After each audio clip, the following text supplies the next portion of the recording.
Per què quan aquí es decideix fer la reforma de les pensions no es fa una consulta? O per què no... O a nivell laboral, el proper decretazo del govern espanyol perquè sindicats i patronals Per exemple. no s'han posat d'acord. O el tema de retallar la sanitat, o el tema de la reforma laboral, són coses molt estructurals, molt que ens afecta a tothom, i que creiem que aquestes coses sí que es podrien, i en recursos es podrien consultar. I és aquest el camí? Us ho pregunto perquè recordem el que va passar a Barcelona amb la Diagonal. Jo no sé si els ciutadans de Barcelona tenien moltes ganes de prendre ells la decisió de què fem la Diagonal. A vegades penso que segons quines... Em va donar a mi la sensació que molts ciutadans deien, escolti'm, jo ja vaig anar a votar a l'alcalde, que prengui la decisió. Si la caga i ho fa malament, no el tornaré a votar, però vostè ja li paguem per prendre aquestes decisions i a més ja té uns diners per contractar experts perquè li diguin si la Diagonal ha d'anar cap amunt o cap avall. Ho dic perquè bé, la participació va ser la que va ser i la consulta aquella, el resultat ja el coneixem tots. Vull dir, estem segurs que els ciutadans aniríem cada 2 per 3, com aquell qui diu, a votar si estem d'acord o no amb les aplicacions de propostes de noves lleis del govern de la Generalitat, del govern de l'Estat? Jo crec que sí, però tampoc hem de portar a l'extrem de que és que esteu plantejant votar per qualsevol cosa. Tampoc estem dient això, estem dient de les coses significatives i estructurals. És a dir, canviar una mica el món laboral, com és la reforma laboral, jo crec que és evident que sí. El tema de Diagonal també es va criticar molt de la manera com es va fer, no? De que si algú defenia no sé quina posició, i va fer una mica estrany, i també va ser no sé si dir-ho, una prova, no? Perquè no recordo un referèndum d'un tema així quotidià, per dir-ho d'una manera, d'abans, no? Va ser una prova a veure com funcionava. Va tenir el resultat que va tenir, sí. Però és que fins i tot, fem referència a les consultes independentistes de Catalunya aquests darrers mesos, un tema com el de la independència, que és un tema candent, que genera opinions, crítiques, debats a Catalunya, hi ha aquestes consultes. I els 3% de participació, clar, van a votar els que sí, els que la volen, i aquells són els que van a votar, i surt el resultat del 96% que sí, el 99% que sí. Però clar, han votat un 20% de la població, si arriba. Sí, aquí el que passa és que els que volen que no van a votar. No és que no es participi. Clar, per això, vull dir que no sé, em sembla bé demanar que la democràcia millori, però no sé fins quin punt, com a societat, realment estem preparats. Ho dic perquè aleshores la feina que heu de fer és molta, perquè bé, encara que jo no vulgui, si jo comparteixo que això és una democràcia i que per tant tinc una responsabilitat, jo també. Aquest jo crec que és un dels hàndicaps més grossos. És a dir, el polític té una responsabilitat perquè escollim que estigui allà i ha de gestionar bé. Aquesta és la seva responsabilitat. Però si jo vull més democràcia, jo agafo una responsabilitat també. Exacte. Quan em cridin, haig d'anar a votar. Per dir que sí o per dir que no. Exacte. I això com penseu aconseguir-ho? Vull dir, com penseu aconseguir que la gent surti a casa i es mobilitzi? Per aquest tema o per d'altres que proposeu? Doncs amb el que estem fent. Conscienciar la gent, fer veure a la gent que s'estan fent coses que no sap, fer veure a la gent que els mitjans de comunicació porten el que parlaven abans, una línia que no és la que és en realitat. Conscienciar la gent. A les xarxes socials és possible. Ho estem aconseguint. Tenim molts seguidors. Poder falta una mica sortir al carrer i agafar més gent a través del carrer, no? Però, bueno, a poc a poc, anem fent i... Tu ens pots posar un exemple? Ho dic perquè a mi em dóna la sensació, i t'ho comentava abans de començar el programa, que ja m'agrada que ens queixem i que ens indignem. Jo soc dels que em queixo molt, a vegades ja per temes personals a casa, a vegades no seria ni necessari, potser em queixo amb excés. Ja està bé queixar-se, però si realment vols que les coses canviïn, t'has de mobilitzar. Jo és que no digui que els ciutadans que van a votar i es renten les mans, que jo també ho faig, facin malament. Però està clar una miqueta que és això, no? Aquests no ho han fet bé, doncs voto els altres. I ja em seguiré queixant i d'aquí 4 anys ja tornaré a votar els altres una altra vegada. Això està bé, però clar, deixa aquest camp lliure d'acció, no? Perquè els partits que estan en joc es vagin canviant de cadira, ara tu, ara jo, una miqueta, no? Aquí suposo que també falta una mica més de control, no sé si ho demaneu o no. Abans parlaves del tema de ser clars, de ser transparents amb el tema del finançament dels partits. Es porta demanant molt de temps, però vosaltres considereu que encara no són prou transparents el finançament dels partits? En quant a financiació, cap. No sabem, ningú sap qui posa diners a segons quins partits. Després surten coses com el tema del Palau, que sembla que han sortit diners, a més, d'una manera, dels diners públics. No? Tot això és el que deslegitima una mica, el que fa que no confiem en els polítics, perquè uns tenen uns recursos de manera interessada, els qui posa els recursos aquí, els diners, els posa de manera interessada i llavors fan les polítiques que fan, no? Clar. Deixant fora a la resta. Però, perdona, torno a insistir, Mira que hem tragat tots amb el cas Palau, que va sortir mentre el tripartit estava governant, que a la palestra va aparèixer Convergència pel tema del finançament, aquest que seria il·legal, no?, a través del Palau. I ha guanyat Convergència i Unió. Les eleccions al Parlament i les municipals.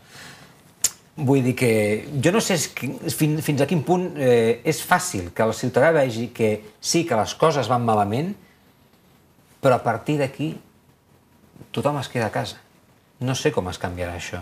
No ho veig fàcil. Vull dir, ara s'han fet manifestacions, se'n prepara una altra pel 19 de juny.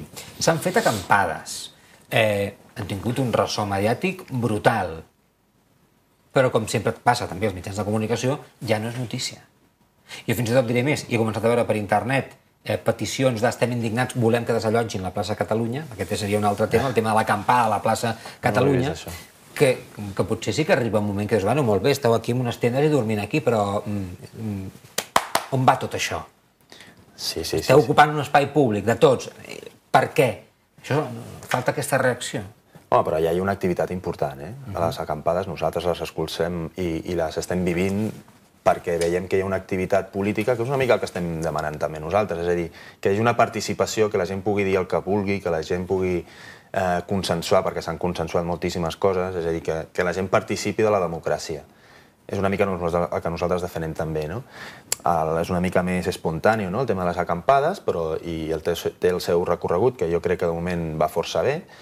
Les acampades no s'acabaran ara quan marxin de les places, continuaran de manera organitzada als barris, consensuant també mesures per poder portar els polítics, per pressionar, per dir què és el que volem, etc. I una mica tot va encaminar també en el mateix, en que sigui una democràcia més participativa, on el poble tingui una mica més de veu que el que tenim ara.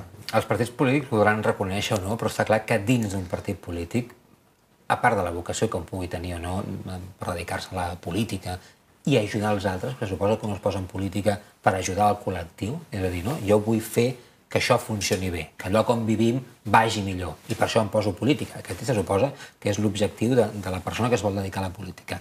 Però la realitat sabem, o hauria de ser aquest, la realitat sabem que en gran part hi ha interessos personals, perquè si et col·loques bé pots viure molts anys de ser polític, saltant de govern a govern, o en el mateix partit polític, i a més dels propis interessos que puguin tenir personalment les persones que hi ha un interès de partit, que es deu en gran part a la gent que recolza el partit econòmicament, i després hi ha uns poders fàctics econòmics que quan el polític arriba a governar, per molt bona intenció que tingui, a vegades té unes pressions brutals, per exemple, de la banca de les multinacionals. Tot això com ho arreglem? Ho podem fer? Això està en una de les propostes que nosaltres fem, que és una mica l'eliminar els privilegis que tenen els polítics al respecte d'un treballador normal, per dir-ho així. Quins privilegis tenen els polítics? Bé, doncs el tema que durant un temps que estiguin de polítics, de diputat o el que sigui, després ja tenen una pensió vitalícia, que aquesta pensió vitalícia la poden complementar amb una feina fora, com estan fent el senyor... Però això són els presidents. No els diputats. Els diputats també tenen una pensió vitalícia. Pensió vitalícia, sí? Es coneixia. Sí. Tot això crea aquest tipus d'interès que deies, de que una vegada estàs a dintre tens uns interessos personals. És com una carrera laboral, no? És una feina. És una feina, es pren així. Jo m'esforço per tenir una feina. Doncs nosaltres defenem que tot això s'ha d'anul·lar, s'ha d'eliminar. No poden tenir privilegis per evitar això. Que després, de manera interessada, que la teva manera de fer, que els teus objectius passin de ser interessats individualment i no pel bé comú, no? I això que ja s'explica i ja se sap, com farem que arribi al ciutadà i el ciutadà s'indigni, que aquest és l'objectiu?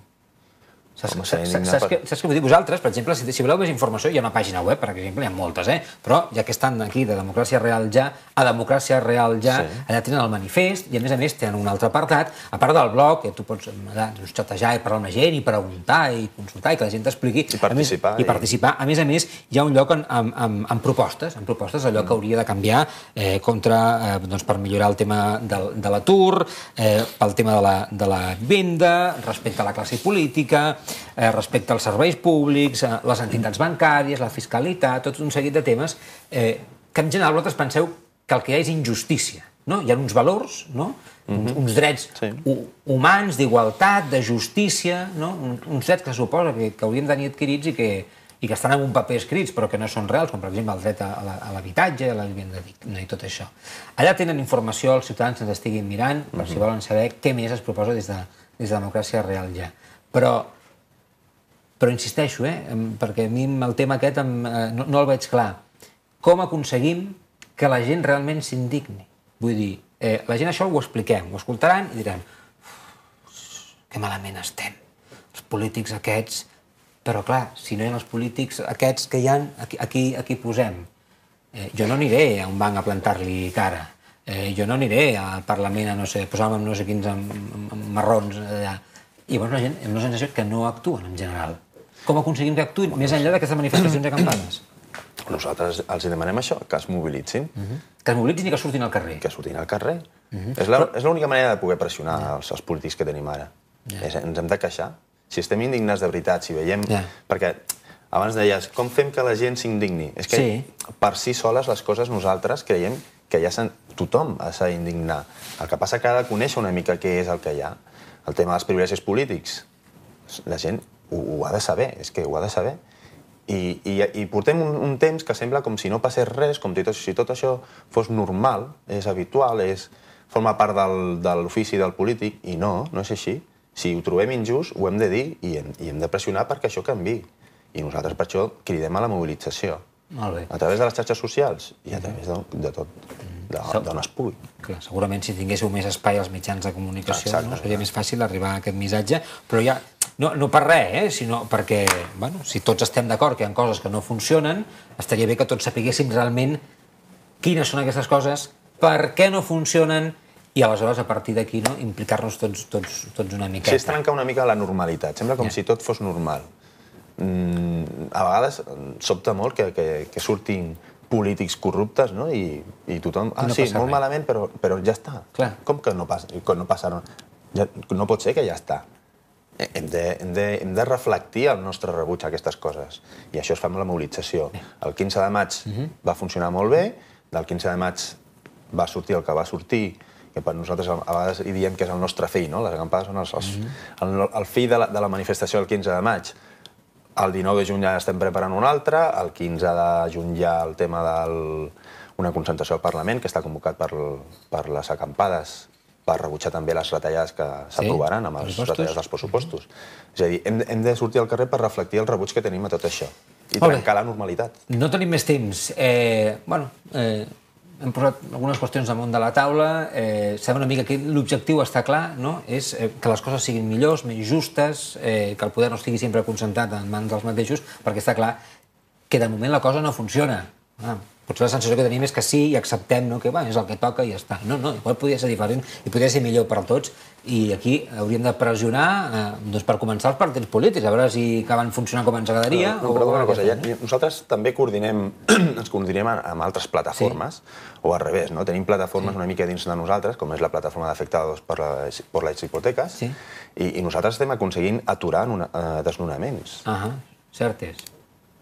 Anem allà i aturem el desnonament i deixem a la família que encara tingui un sostre per viure.